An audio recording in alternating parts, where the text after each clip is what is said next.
Meanwhile, conservative talk show hosts are circulating a conspiracy theory about the counter-protesters in Charlottesville.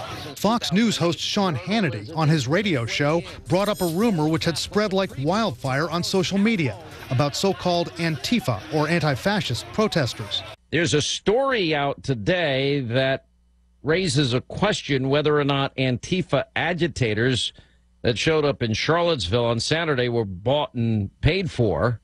Anyway, apparently it was uncovered, and some of the media reported it, that some suspicious activity by an L.A.-based company that calls itself Crowds on Demand. That company, Crowds on Demand, did post an ad on Craigslist on August 7th, a few days before the Charlottesville protests, saying it was looking for, quote, enthusiastic actors and photographers to participate in rallies and protests. It offered people $25 an hour. But the ad also specified that it was in the Charlotte, North Carolina area, not Charlottesville, Virginia. Hannity acknowledged that. So maybe just a coincidence, I don't know for sure, but we're going to keep an eye on that.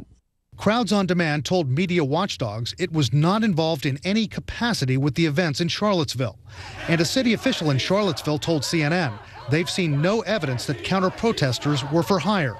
Still, analysts say even debunked conspiracy theories can be dangerous in this political climate. Trump does seem to get a lot of his information from the Sean Hannitys of the world. This is not the first time that he's kind of given credence to a conspiracy theory. This is incredibly dangerous as far as misinformation making their way out to not only millions of people, but also perhaps the most powerful person in the free world, President Trump. Which the president could then tweet out. Now, through a spokeswoman, Sean Hannity responded in an email to CNN saying he was very clear that he had no idea if the Crowds on Demand solicitation was true.